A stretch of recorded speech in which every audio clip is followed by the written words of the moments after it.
বিশ্বনবীর জন্মদিন পালন করে একটা দল বিরিয়ানি খাওয়ার মাধ্যমে, আছে না নাই? বিশ্বনবীর জন্মদিন সাহাবারা পালন করতেন না, বিশ্বনবী নিজেও পালন করতেন না। শুধু যখন জিজ্ঞেস করা হলো কেন রোজা রাখেন, বিশ্বনবী বলেন যেহেতু জন্মেছি, এই জন্মটা আল্লাহ আমার না দিলেও পারতেন, জন্মের শুকরিয়া স্বরূপ আমি রোজা রাখি। সুবহানাল্লাহ। এজন্য 12 রবিউল আউয়ালে যদি কিছু পালন করতে চান খালি রোজা রাখবেন, কিন্তু ওই দিন মিষ্টি আর হালুয়া আছে না নাই, জশ্নে জুলুসে আছে না নাই। আহা, শুধু মিষ্টি আর জিলাপি, কিন্তু বিশ্বনবী রাখতেন রোজা। আপনি রোজা রাখেন, আপনি না খেয়ে থাকেন, তাহলে বিশ্বনবীর ভালোবাসার প্রমাণ পাওয়া যাবে, ঠিক কিনা? চট্টগ্রাম থেকে আমি আসতেছি, এই যে 12 রবিউল আউয়াল জশ্নে জুলুসে ঈদে মিলাদুন নবী, পুরো চট্টগ্রাম শহর প্যাকআপ, গাড়ি চলে না। এদের যোহর নামাজ কই, এদের আসরের নামাজ কই, এদের ইবাদত কই? কিচ্ছু নাই, শুধু আছে মিছিল আর জিলাপি। আছে না নাই? আছে না নাই? আছে না নাই? এজন্য এই নবী এমন নবী যে নবীরে বাদ দিলে সিয়াম বোঝা যায় না, এই নবীরে বাদ দিলে হজ বোঝা যায় না। কারণ বিশ্বনবী আমাদেরকে হজ করে শিখিয়েছেন। বিশ্বনবী জীবনে হজ করেছে একটা, উমরা করেছে 4টা। বিশ্বনবী যদি হজ করে না দেখাইতো, আমরা হাজির হইতে পারতাম? জোরে বলেন, পারতাম? এজন্য এই নবীরে বাদ দিলে কিচ্ছু বোঝা যায় না, নবীরে বাদ দিলে কোরআন বোঝা যায় না। এই জন্য এই নবীর ভালোবাসা আমাদের অন্তরে আছে না নাই?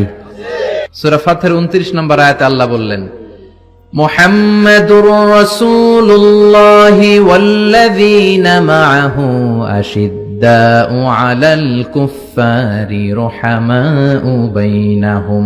মুহাম্মাদুর রাসূলুল্লাহ, মুহাম্মদ আল্লাহর রাসূল। এটা কার কথা? বিশ্বনবী যে আল্লাহর রাসূল, এতে কোনো সন্দেহ আছে? সন্দেহ থাকলে কি ঈমান থাকবে? তিনি হলেন আল্লাহর রাসূল। বিশ্বনবী নিজেকে রাসূল বলে পরিচয় দিতেন। বিশ্বনবী বলতেন না আমি বাতিলের আতঙ্ক, বিশ্বনবী বলতেন না আমি সারা বিশ্বে আলোড়ন সৃষ্টিকারী, বিশ্বনবী বলতেন আমি রাসূলুল্লাহ। আমি কি? সুন্দর লাগে না নামটা? রাসূলুল্লাহ। আবার বিশ্বনবী নিজেকে আব্দ বলে পরিচয় দিতেন, মানে গোলাম। বিশ্বনবী গোটা বিশ্বের সবচেয়ে অ্যামেজিং পার্সোনালিটি, বিশ্বনবীর চাইতে সেরা, বিশ্বনবীর চাইতে মহান মানুষ পৃথিবীতে দ্বিতীয়টা আছে নাকি? তারপরও বিশ্বনবী নিজেকে বলতেন ইন্নী আব্দুল্লাহ, আমি হলাম আল্লাহর গোলাম। গোলাম বলতে পছন্দ করতেন, নিজেকে ছোট করতে পছন্দ করতেন। এজন্য আমরা নামাজে বলি আশহাদু আল্লা ইলাহা ইল্লাল্লাহ ওয়া আশহাদু আন্না মুহাম্মাদান আবদুহু। তিনি আল্লাহর রাসূল, তিনি আল্লাহর গোলাম। বিশ্বনবী দোয়াতে বলতেন আল্লাহুম্মা ইন্নী আবদুক, ও আল্লাহ আমি আপনার গোলাম। নিজের বাতিলের আতঙ্ক বলতেন না, বলতেন গোলাম, আমি গোলাম। আল্লাহুম্মা ইন্নী আবদুক, ও আল্লাহ আমি আপনার গোলাম। ওয়াবনু আবদিক, গোলামের ঘরের গোলাম, মানে আমার বাবা আব্দুল্লাহ আপনার গোলাম।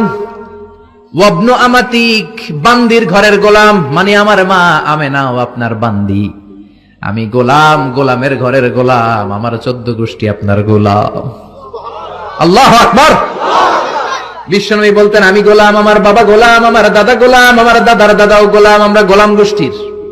কিন্তু আমরা নিজেদেরকে ছোট করতে চাই না, আমরা কই সব আমার, আমি বাতিলের আতঙ্ক, সব আমার বলি না।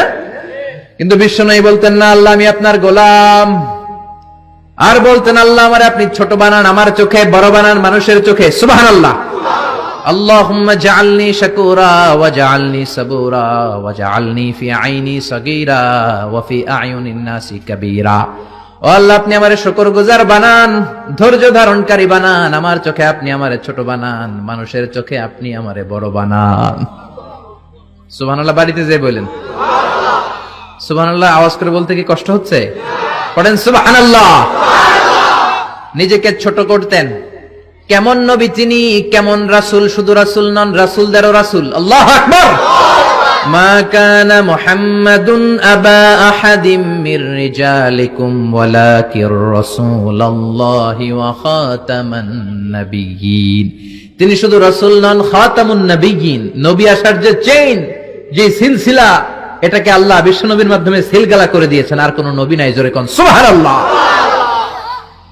তিনি শ্রেষ্ঠ নবী, নবীদেরও নবী। তিনি এমন নবী যিনি হ্যাঁ বললে শরীয়তের সবকিছু হালাল হয়ে যায়, তিনি না বললে সব হারাম হয়ে যায়। তিনি আঙ্গুল তুললে পূর্ণিমার চাঁদ 2 ভাগ হয়ে যায়। তিনি জমিন থেকে পা তুললে আল্লাহর আরশে মেরাজে চলে যায়। বিশ্বনবী যদি কয় হ্যাঁ করো করো করতে পারবা, ওটা হালাল। কারণ কোনটা হালাল কোনটা হারাম এটা আমাদেরকে বিশ্বনবী শিখিয়েছে, ঠিক কিনা? বিশ্বনবী যদি বলে না না না এটা করা যাবে না, তাইলে হারাম, হ্যাঁ বললে হালাল, না বললে হারাম, ঠিক কিনা? আঙ্গুল তুললে চাঁদ 2 ভাগ হয়, পা যদি জমিন থেকে উপরে উঠায় আল্লাহর আরশে মেরাজে নিয়ে যায় কে? এজন্য এই নবীরে ভালোবাসতে হবে জীবনের চাইতেও বেশি, এই নবীকে ভালোবাসতে হবে বিবির চাইতেও বেশি, এই নবীরে ভালোবাসতে হবে দলের চাইতেও বেশি, এই নবীরে ভালোবাসতে হবে নেত্রীর চাইতেও বেশি, ঠিক কিনা? নেতার চেয়েও বেশি, নেত্রীর চেয়েও বেশি, নিজের জানের চেয়েও যদি বিশ্ব নবীরে বেশি ভালোবাসা না যায় মুমিন হওয়া যাবে? এ নবীরে বাদ দিলে কোরআন বোঝা যায় না, যায়? কারণ কোরআন এই নবীর উপরই তো আল্লাহ নাজিল করছে, ঠিক কিনা? এ নবীকে বাদ দিলে হাদিস বোঝা যায় না, কারণ হাদিস তো এই নবীরই কথা। এ নবীরে বাদ দিলে সালাত বোঝা যায় না, কারণ সালাত আমরা শিখেছি নবীর কাছ থেকে। নবী বলেছেন সল্লু কামা রাআইতুমুনি উসাল্লি, আমি নবীরে যেমনি নামাজ পড়তে দেখো তোমরাও তেমনি নামাজ পড়ো। এ নবীকে বাদ দিলে সিয়াম বোঝা যায় না, কারণ সিয়াম এই নবীর কাছ থেকে শিখেছি। এজন্য নবীর বিরুদ্ধাচারণ যদি করে তার সাথে কোনো আপোষ চলবে? আপনি তার বিরুদ্ধে যাবেন, বিবৃতিতে যাবেন, কথা বলবেন, ময়দানে নামবেন, ঠিক কিনা? বিশ্বনবীর গালি দেয়, বিশ্বনবীর বিরুদ্ধে পেজ বানায়, ব্লগে লেখে, বিশ্বনবীর পারিবারিক জীবন নিয়ে কথা বলে, এগুলো পিতৃ পরিচয়হীন, এগুলো জাহান্নামের নরকীট, এগুলো মানুষ নামের পশু। চিল্লায় বলেন ঠিক কিনা?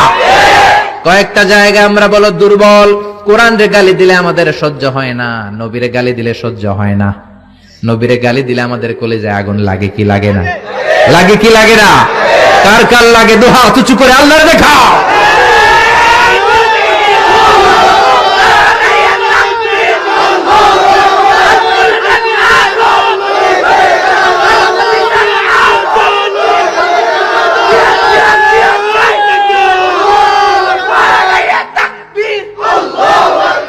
আল্লাহ আমাদের স্লোগানকে কবুল করো।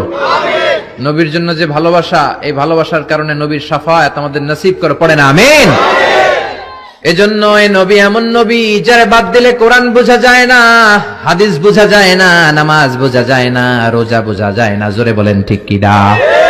আমাদের নবী এমন নবী যেই নবীর আগমন বার্তা দেওয়ার জন্য আল্লাহ আরেকজন নবীকে দুনিয়ায় পাঠিয়েছে। ঈসা আলাইহিস সালামকে আল্লাহ শুধু পাঠাইছে যে তুমি দুনিয়াতে যায় বলো সর্বশ্রেষ্ঠ একজন নবী আসতেছে। জোরে করে আল্লাহু আকবার। বিশ্ব নবীর আগমনের জন্য একজন নবী পাঠান আল্লাহ, এমন নবী যেই নবীর সুসংবাদ দিতে আরেকজন নবী দুনিয়ায় আসে। আল্লাহু আকবার। আমার নবী এমন নবী যিনি তার জীবনে কোন জিনিস বাস্তবায়িত না করে সাহাবীদেরকে ওই কাজ কোনোদিন করতে বলেন নাই, আগে নিজের জীবনে করেছেন, তারপরে অন্যদের বলেছেন। সুবহানাল্লাহ। এক সাহাবী বলল, নবী আমার ছেলে মিষ্টি খায়, বেশি মিষ্টি খায়, এত মিষ্টি কিনে দেওয়ার টাকা আমার নাই, আপনি ছেলের নসিহত করেন। বিশ্বনবী বললেন, বাবু তুমি কি বেশি মিষ্টি খাও? ছেলেটি বলল, জি নবী খাই। বিশ্বনবী বললেন, যাও আগামী সপ্তাহে তোমার বাবাকে নিয়ে আবার আমার কাছে এসো। বিশ্বনবী পরের সপ্তাহে ছেলেরে বললেন, ও ছেলে মিষ্টি বেশি খেও না, এত বেশি মিষ্টি খাওয়ার টাকা দেওয়ার টাকা তোমার বাবার নাই, কম কম খাবা, তাহলে তোমার বাবার উপর ihsan হবে। ছেলের বাবা বলল, নবী এই কথা তো গত সপ্তাহে বলতে পারতেন। বিশ্বনবী বললেন, কেমন করে বলি, কারণ আমি নবী তো মিষ্টি পছন্দ করি। এক সপ্তাহের ব্যবধানে নিজের অভ্যাসটাকে পাল্টালাম, মিষ্টি কম কম খাওয়া শুরু করলাম, আগে নিজে আমল করলাম, তারপরে তোমার ছেলেরে বললাম। সুবহানাল্লাহ। বাড়িতে যে কি রহমতের নবী, কি বরকতের নবী, নিজে কিছু আমল না করে অন্যরে বলতেনই না। সুবহানাল্লাহ। বিশ্বনবী মসজিদে নববীতে প্রবেশ করলেন। এক সাহাবী বলে, আদম হলো সফিউল্লাহ। আরেক সাহাবী বলে, আমার কাছে অবাক লাগে, মুসা হলো কালিমুল্লাহ, মুসার সাথে আল্লাহ সরাসরি কথা বলতেন। আরেক সাহাবী বললেন, ইব্রাহিম হলো খলিলুল্লাহ। বিশ্বনবী সবগুলো শুনলেন। বিশ্বনবী এবার মসজিদে নববীতে ঢুকে বললেন, তোমাদের কথা আমি শুনেছি, তোমরা ঠিকই বলেছ। আদম নবী সফিউল্লাহ, মুসা হলো কালিমুল্লাহ, ইব্রাহিম হলো খলিলুল্লাহ, আর জানো নাকি আমি হলাম হাবিবুল্লাহ। খলিল মানে আল্লাহর বন্ধু, হাবিব মানেও বন্ধু। কিন্তু খলিল হচ্ছে এমন বন্ধু যে বন্ধু আল্লাহরে খুশি করার জন্য কাজ করে, আর হাবিব হলো এমন বন্ধু যারা খুশি করার জন্য আল্লাহ নিজেই কাজ করে। রব্বুল আলামিন কিবলা পরিবর্তন করে দিলেন মক্কা থেকে ফিলিস্তিনের দিকে, কিন্তু বিশ্বনবীর অন্তরে বড় জ্বালা। আমার বংশের গোড়া যেখানে ইসমাইল নবী ইব্রাহিম নবী ছিলেন, ওই কাবার দিকে মক্কার দিকে যদি আমার কিবলা ঘুরিয়ে দেয়া হয় কতই না ভালো হতো। বিশ্বনবী মক্কার দিকে হয়ে নামাজ পড়তে পারেন না, কারণ আল্লাহ কিবলা চেঞ্জ করে বাইতুল মাকদাসে নিয়েছেন। বিশ্বনবী শুধু উপরের দিকে তাকায় আল্লাহ বললেন, ক্বাদ নারা তাকাল্লুবা ওয়াজহিকা ফিস সামাই ফালানুওয়াল্লিয়ান্নাকা কিবলাতান তারদাহা ফাওয়াল্লি ওয়াজহাকা শাতরাল মাসজিদিল হারাম। আল্লাহু আকবার। ও নবী, আমি আপনার অন্তরের কষ্ট বুঝি, আমি আপনার বুকের জ্বালা বুঝি। কেন আপনি উপরের দিকে তাকান আমি বুঝি। ফিলিস্তিনের দিকে হয়ে নামাজ পড়তে আপনার ভালো লাগে না, আপনার মনে চায় আপনার বংশের গোড়া, আপনার জন্মভূমি মক্কার দিকে হয়ে নামাজ পড়তে। যান গো নবী, আর ফিলিস্তিনের দিকে হয়ে নামাজ পড়ার দরকার নাই। আপনারে খুশি করার জন্য আমি কিবলা পরিবর্তন করলাম, এখন থেকে মক্কার দিকে হয়ে আপনি নামাজ পড়তে থাকেন গো নবী। আপনারে খুশি করাই আমার কাজ। ফিলিস্তিনে কিবলা দিছে, আপনি খুশি হন নাই, যান চেঞ্জ করে আবার মক্কায় দিয়ে দিলাম। আল্লাহু আকবার। এজন্য আল্লাহ বললেন, মুহাম্মাদুর রাসূলুল্লাহি ওয়াল্লাযীনা মাআহু আশিদ্দাউ আলাল কুফফারি রুহামাউ বাইনাহুম। মুহাম্মদ হলো আল্লাহর রাসূল। কার কথা? বিশ্বনবী বলেন, আমি এমন রাসূল, আমার সব কাজেই বরকত আছে না নাই?